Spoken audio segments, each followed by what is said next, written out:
Première épître de Paul aux Corinthiens, chapitre 10.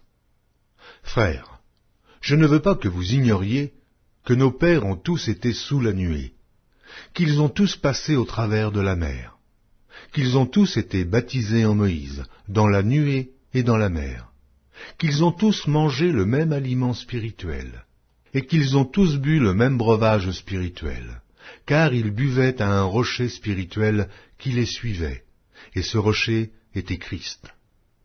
Mais la plupart d'entre eux ne furent point agréables à Dieu, puisqu'ils périrent dans le désert.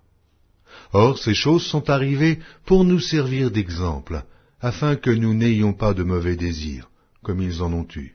Ne devenez point idolâtres, comme quelques-uns d'eux selon qu'il est écrit, le peuple s'assit pour manger et pour boire, puis ils se levèrent pour se divertir. Ne nous livrons point à l'impudicité, comme quelques-uns d'eux s'y livrèrent, de sorte qu'il en tomba 23 000 en un seul jour. Ne tentons point le Seigneur, comme le tentèrent quelques-uns d'eux qui périrent par les serpents. Ne murmurez point comme murmurèrent quelques-uns d'eux, qui périrent par l'exterminateur. Ces choses leur sont arrivées pour servir d'exemple, et elles ont été écrites pour notre instruction, à nous qui sommes parvenus à la fin des siècles. Ainsi donc, que celui qui croit être debout prenne garde de tomber. Aucune tentation ne vous est survenue qui n'ait été humaine, et Dieu, qui est fidèle, ne permettra pas que vous soyez tentés au-delà de vos forces. Mais avec la tentation, il préparera aussi le moyen d'en sortir, afin que vous puissiez la supporter. C'est pourquoi, mes bien-aimés, fuyez l'idolâtrie. Je parle comme un des hommes intelligents.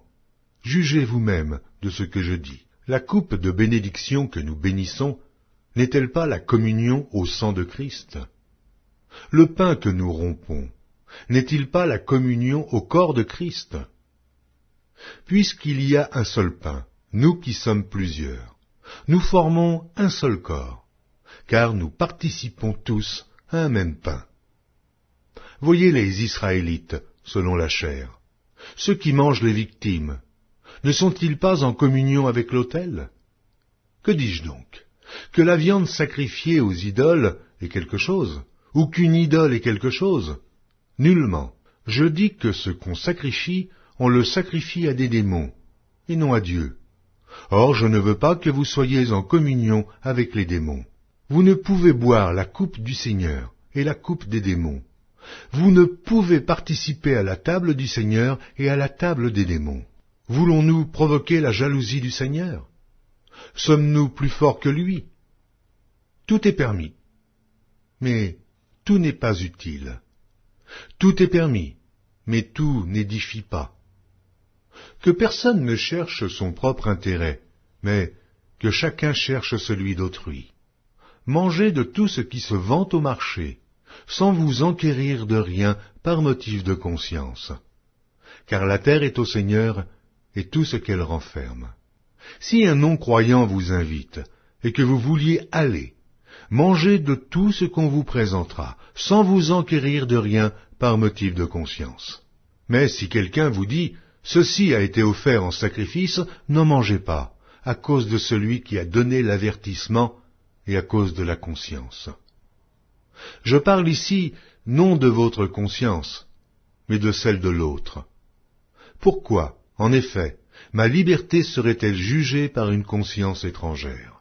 Si je mange avec action de grâce, pourquoi serais-je blâmé au sujet d'une chose dont je rends grâce?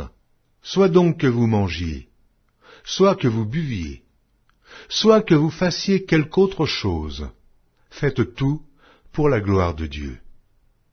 Ne soyez en scandale ni aux Grecs, ni aux Juifs, ni à l'Église de Dieu, de la même manière que moi aussi je m'efforce en toutes choses de complaire à tous, cherchant non mon avantage, mais celui du plus grand nombre, afin qu'ils soient sauvés.